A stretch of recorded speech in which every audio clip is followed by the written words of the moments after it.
Bonjour à toutes et à tous. Tout d'abord, je vais vous présenter une vue d'ensemble du bassin.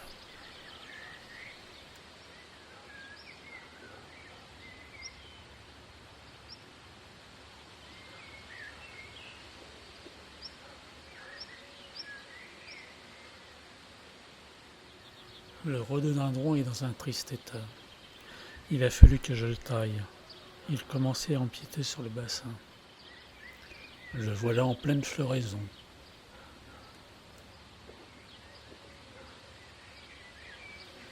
À l'arrière-plan, on voit aussi que les arômes sont fanés. Sur ces images, on les voit lorsqu'elles étaient bien fleuries.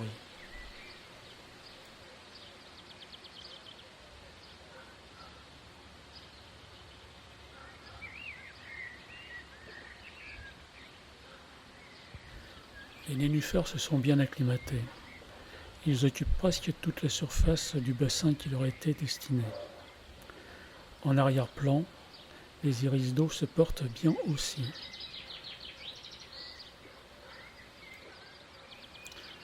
Voici maintenant toute une série de photos sur les différentes sortes de nénuphars qui poussent dans ce bassin. Des rouges, des roses et des soi-disant jaunes, qui m'ont été vendus comme tels, mais qui en vérité sont plus près d'être blancs que jaunes.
Le Gunnera et le Phornium sont en train de se battre pour savoir lequel des deux prendra le plus de place.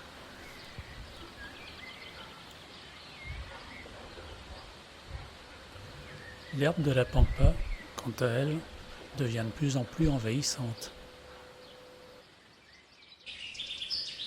Voici maintenant des photos de la rocaille plantée autour des bassins, avec des campanules,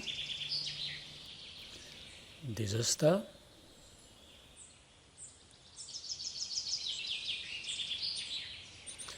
des euchères,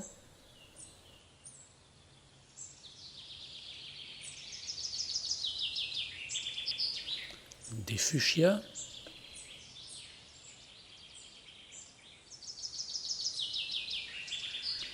du fusain argenté,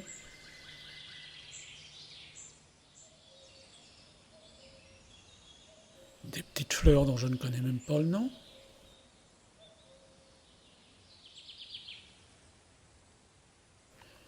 des hélianthèmes,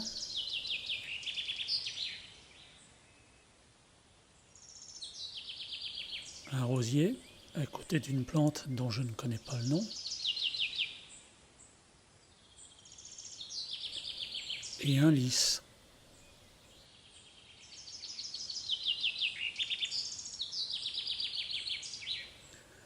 Sur le terrain, autour des rocailles, il y a des rhododendrons.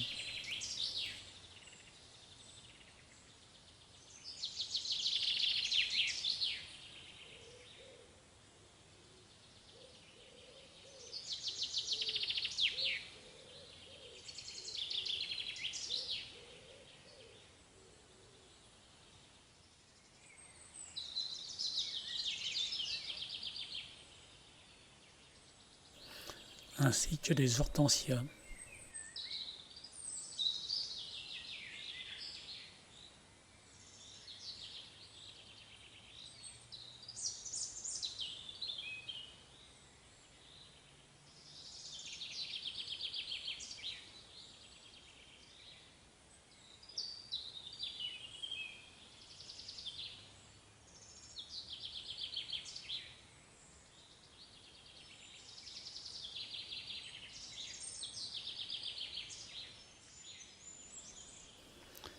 La visite du parc est terminée. Vous voyez dans le Morbihan, tout pousse. À une exception près, le menhir, lui, ne pousse pas. Et pourtant, mon chien l'arrose tous les matins. Maintenant, pour ceux qui s'intéressent à la technique, voici un descriptif du système de régulation du niveau de l'eau dans le bassin de lagunage. Vous voyez ici un capteur qui contient 2 électrodes. Quand le niveau de l'eau arrive à son maximum, l'eau fait contact entre les 2 électrodes. Cela transmet un signal à un circuit électronique semblable à celui-ci.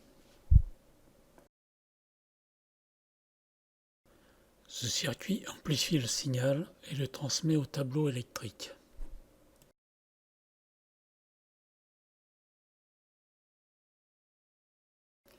Sur ce tableau, on voit en haut à gauche un transfo basse tension destiné à commander la bobine du contacteur triphasé.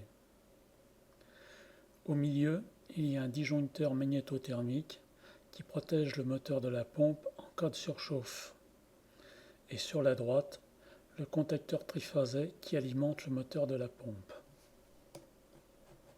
Là, on voit la cuve cylindrique qui reçoit l'eau en provenance du lagunage et qui sert de réservoir tampon. Et enfin, la pompe d'un débit de 20 m3 qui renvoie l'eau vers le petit bassin. Quand le niveau du lagunage a atteint sa limite basse, l'eau ne fait plus contact entre les électrodes du capteur. Le circuit électronique coupe le signal du tableau électrique et la pompe s'arrête, jusqu'à ce que l'eau remonte dans le lagunage et redéclenche le circuit électronique pour un nouveau cycle. Là, nous voyons l'eau qui commence à arriver dans le petit bassin.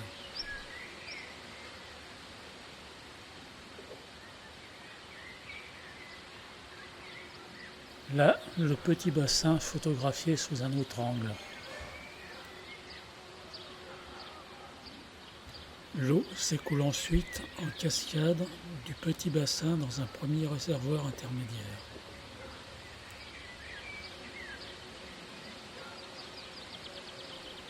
Puis dans un second réservoir intermédiaire. Ces cascades et ces réservoirs intermédiaires ont pour but de réoxygéner l'eau qui provient du lagunage. Enfin, l'eau s'écoule dans le bassin d'eau claire.